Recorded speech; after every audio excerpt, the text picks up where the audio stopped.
Hey everybody, it's Cyborg and I am joined by Temp, and today we have Year 5, issue number 12 in the ongoing Injustice series.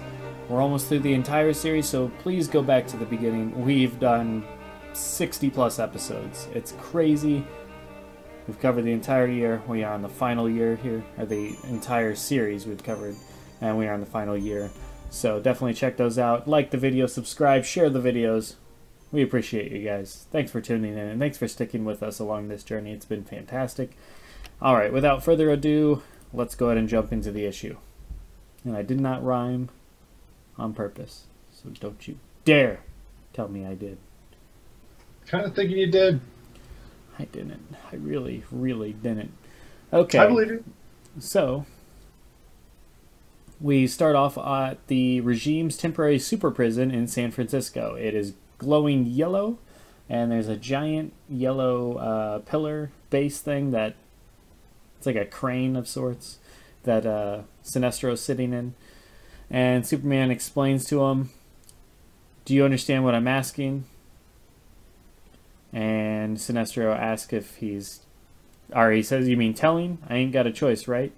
And Superman says, "We understand each other." And Sinestro, "And when I get what you want, where do I find you?" And Superman says, "You won't find me. I'll find you." Then we see Superman down seemingly on the coast talking to somebody else, but you can't really make out the figure. He's way in the distance. He's just a tiny little speck on the screen. Honestly, I didn't even know he was there until now in the recap, that you can just see him very far in the distance. I didn't see him until now either. Yeah, but it makes sense given what happens here. So, and honestly, I didn't put two and two together until just now on what this all means. But either way, we go ahead and go forward to the Pacific Lead Mines in northwest Alaska.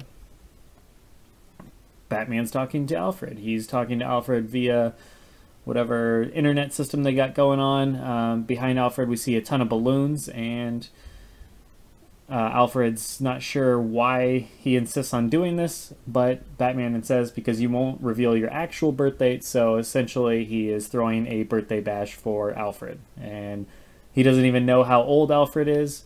Alfred says, thinking, you being the world's greatest detective, you would think you'd be able to figure it out, but yeah. So he doesn't know how old he is. He doesn't even know his actual birth date, but supposedly they probably throw him a birthday party on the same day every year and call it his birthday. So Alfred says that Barbara and Kate called. Bruce asks if Damian called. Alfred says no, not yet, but he will. He says thank you for the birthday, but then he asks what's troubling Batman, and he says that something's on his mind, and it's not the birth date. Batman starts actually second-guessing himself. He says, maybe I'm just being stubborn. Maybe I can't deny that. He says, I can't deny that the world is safer than it was 5 years ago because Superman. Alfred cuts him off right there. He says, you know what? He's a murderer. And Batman says, I know, but, we've been fighting the regime for years. 1 step forward and 2 steps back, and he's not even at square one. He recruits rogues, and 2 more insurgents are killed. I mean, he's lost a lot of people in this war, and Superman's barely lost anyone. So it's rough for the insurgency for sure. And he explains that there's no one left on our side, Kate, Barbara, himself. But Alfred assures him that he'll find a way. And Batman says, how can you be so sure? Alfred says, because you have to. The world needs you, Bruce. Batman says, we all need someone, don't we? And Alfred says, indeed.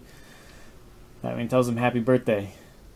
And then buttholes at this point are just max tightness, because anytime you have a loving moment between characters, you almost know that somebody's probably not going to see them again. And then we cut to Wayne Manor, where Alfred is, reminiscing on some things, and all of a sudden he gets a little alarm going off on his watch, and it says intruder, and he scans the Batcave. He runs down there. We see the giant penny, and there's an intruder identified, and it says intruder is Victor Zsasz. Meanwhile, Victor Zsasz is coming right up on Alfred. He wants to know where Batman's at. Alfred says, even if I knew it, I wouldn't tell you. Zsasz says, I was hoping you'd say that. And he has a knife in his hands, and And he asks Alfred, I suppose you know what the notches on my skin represent? And Alfred says, yeah, I'd rather not become one of them. They get into a scuffle. They go back and forth. Zsasz slices him across the arm. Alfred trips him. Zsasz then slices him right below the kneecap, which looks painful. He goes in to hit Zsasz again, but Zsasz slices him in the stomach. He keeps encouraging Alfred to call Batman. Alfred turns him down. He appreciates the offer. He says, but I'm about to stage a daring comeback. And he punches Zsasz square in the face. And then Zsasz says, you'll die before you tell me. Alfred, in his last gasp of effort, he's sweating. He's bleeding. He says, who sent you? Zsasz says as he slices Alfred, big slice across the stomach, the devil himself. Meanwhile, we see Damien walking down the stairs with a present in his hands. He's singing happy birthday to Alfred. Nothing else rhymes with Alfred. Don't even know if it's your birthday. Happy maybe birthday to Alfred. And he sees Alfred laying presumably dead on the ground in a pool of his own blood. And that's where the chapter leaves off. Very much more so a Dick Grayson thing to do than Damien thing to do, but it still works. It's still very effective. And yeah. Bummer. Yeah, we'll keep going. We'll keep going, and then we'll recap it. But let's do it. Give our thoughts at the end. We start the next chapter on a monitor screen, and it's Alfred laying there, and we see Hawkgirl, Cyborg, Hawkgirl, Cyborg, Hal, Flash, Superman, and Wonder Woman looking at the screen. Cyborg explains that the footage was pulled from the Bat computer. They all kind of have a discussion on how Zsasz could have gotten out, that Zsasz was in prison a week ago, and, you know, whoever let him out could potentially be the one that put him up to this. And Superman explains that, you know, we'll definitely find him. And they make mention that Sinestro is the one that keeps track of this and keeps, you know, he's kind of like the gatekeeper, so to speak. And, well, they actually use that terminology exactly. That he is the gatekeeper for the regime super prison, so we can't discount him as a suspect. And Superman says, I'll handle Sinestro. And one last thing. If this tragedy draws Bruce out of hiding, you are ordered to take him down. Don't allow feelings to get in the way of doing your jobs. So we see Flash and Cyborg walking away, and Flash starts asking, you know, what are we doing, Vic? And Cyborg explains, making the world a safer place. At least, that's what I keep telling myself. Meanwhile, they hear thumping on the ground. And we cut to Damien, and he is pounding his fists into the ground. The old proverbial pounding your fists into the pavement. And his fists are bloody from punching the ground over and over. The ground's breaking. And Flash interrupts him, and so does Cyborg. And they explain that, you know, I get that there are no words, but we want you to know that whatever you need, we're here for you. Anything. And Damien explains, I only need one thing, and that's Zsasz. Cut to a stormy night. Batwoman, Batgirl, and Catwoman are all standing out, and they say no Harley. I guess she's not coming, but they're not sure where Bruce is. He's off the grid, and if that essentially means he's probably looking for Zsasz, and they need to find him first. They start to question, you know, do you think Bruce could potentially, you know, murder Zsasz based on this? They're not so sure anymore. I mean, they're not really sure of the emotional state that Bruce is in, if he would, you know, sink to that level. Granted, the whole entire Injustice spawned off of somebody making a bad decision because of an emotional state, which Batman did not agree with, so yeah, I mean, it'll be telling. You would think, yeah, you would think he'd be able to hold it together, but you never know until you're the one in the hot seat. It's a little easier to say you shouldn't have done that when you're not the one that's, you know, in that high of emotions. when it's not your personal connection. So anyways, then we cut to a sewer grate being lifted up, and Zsasz is climbing out. He gets in a car. He's storming out of a parking garage, but immediately he gets T-boned, and it's by the Batmobile. Zsasz crawls out of the car through the windshield, broken glass everywhere. Batman comes right out over the Batmobile. Zsasz is saying no. He's crawling away from the scene. He gets up and runs. Batman is just stalking him. Great imagery here as he's stalking him. And he's just plotting. As Zsasz is running down an alleyway, Batman throws 2 batarangs right into the back of his kneecaps. Oh, it's rough. Or one goes into his thigh, the other in the back of the kneecap. He falls down. He can't run. He's just crawling away. Blood is just trailing out from behind him. Batman's saying nothing, just continually stalking him, walking up to him. He pounces on him.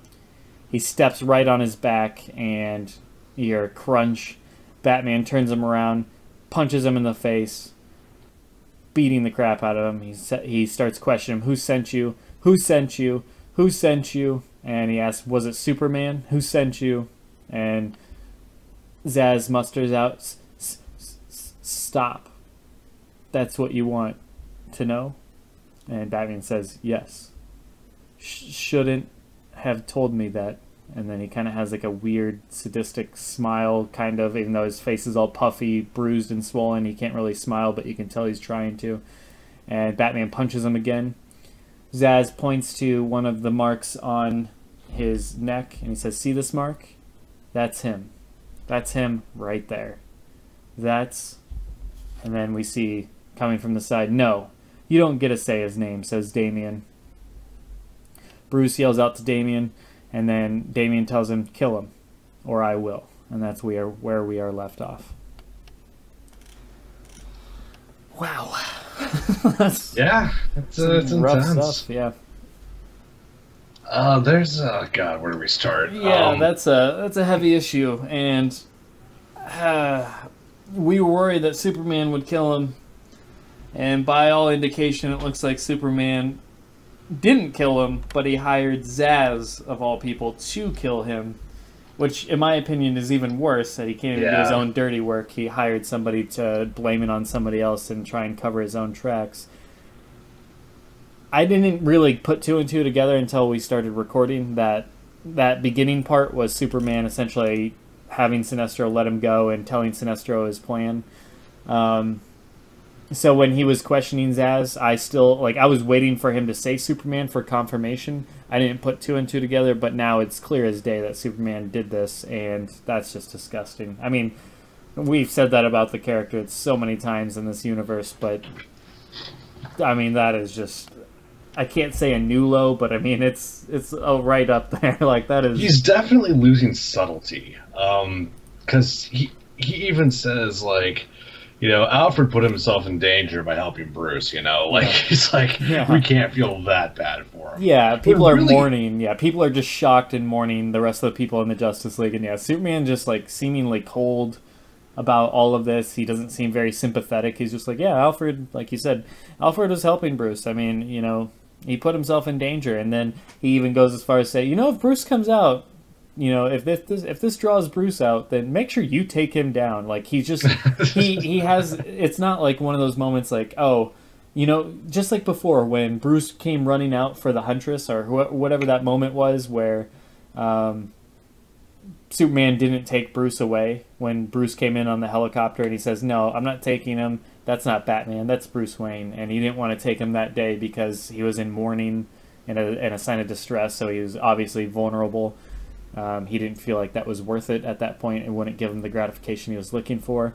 But now he's done. Like, he has no code. He has no values or anything like that. He's not hiding. No shame. No shame at all. Yeah, he'll hire somebody to kill Alfred just purely to draw Batman out. He'll do anything. He will stoop to any low he possibly can just to get his hands on Batman to end this. Disgusting, awful. I will say, though, on a positive note, it was great to see Zsasz. And, I mean, he's not like a prominent Batman villain, but, I mean, he's had his moments in the comics. He's had his moments in the Arkham games. It's cool yeah, stuff. he's actually, most people would recognize him just off the games alone because the games were so popular. That's precisely where I know him from. Yeah, and so it's cool to see him get a little bit of limelight and a little bit of attention. I mean, being the one that kills Alfred, I mean, that's kind of something to hang his hat on as a villain, so pretty cool for him. But yeah, very vicious and disgusting episode. Like when Zaz was telling Alfred about his scars and what they represent, and then when he was telling Batman, you see this, that's him. Like, oh, that's good writing. Like that's just brutal. That's disgusting. Like for him to point that out to Batman, this is him right here. That's your boy. Like that's him. Happy birthday, motherfucker. Yeah, that's can't say his name. Yep.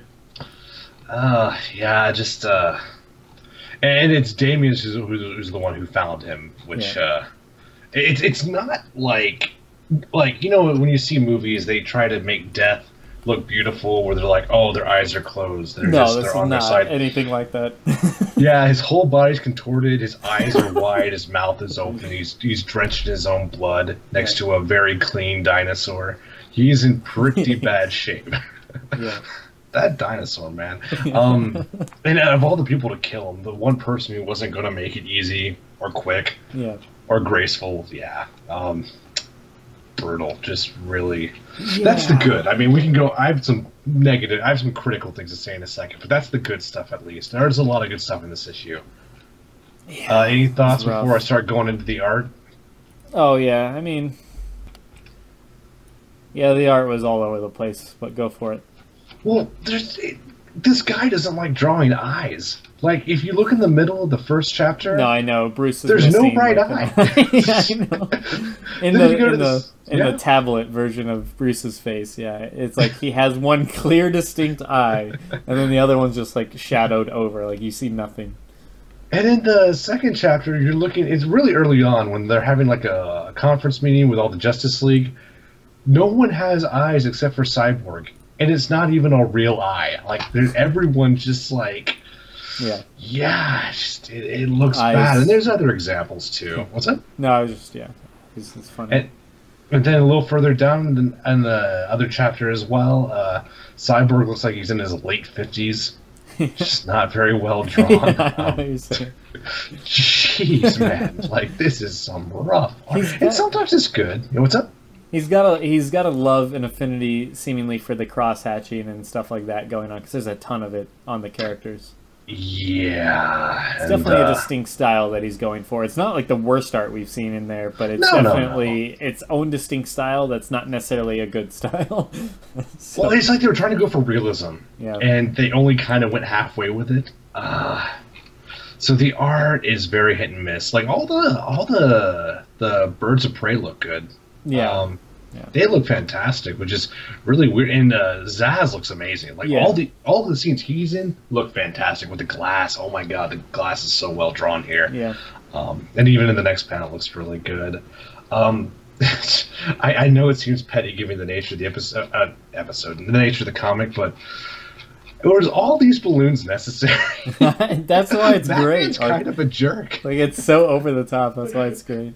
I mean, Alfred has to clean all that up on his maybe birthdays. But anyway, on the positive side of the art, like you said, you did point out that Zaz looked better, but just I can't stress enough just how great it was. Those moments where Batman's stalking Zaz, I just thought those were really well framed, really well composed in the sense that just the structure of those frames was really well done. Like when Zaz is crawling after he gets the batarangs in the back of his legs, when he's like army crawling his way down the alley, the rain and everything looks really great, and the fact that he's army crawling on the ground where Batman's shadow, the shadow of Batman's just overtaking everything, and he's crawling like in his shadow. It looks really good.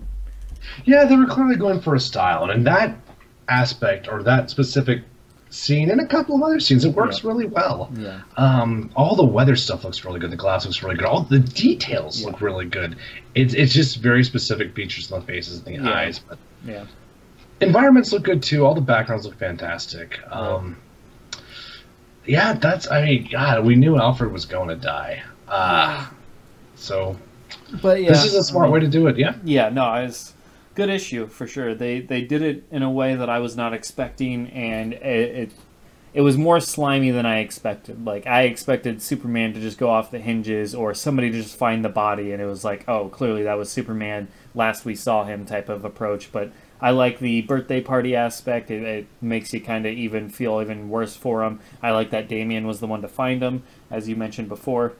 Yeah. I like that Superman hired Zaz to do the dirty work, and now he's clearly lying to his own allies, as we alluded to, or as was alluded to, that Shazam doesn't even know that the 200 plus that died prior were at Superman's hands. As far as he knows, it was the imposter. So there's clearly Superman's even lying to his own allies at this point, and really kind of covering his own tracks and sweeping his own stuff under the rugs. And the fact that, yeah, he hired Zaz to kill Alfred, clearly they would not have been okay with that. So I'm assuming none of them find out the truth. Otherwise, that would kind of blow a lot of shit up. So, yep. Yeah, so it's safe to assume that Superman probably gets away with this deed, or at least to the point where he has deniability. So, with that let's said, hope for the next issue that we have a confrontation between Nightwing and Bruce that kind of gets all that on the table. But yeah, we'll see for sure. Yeah.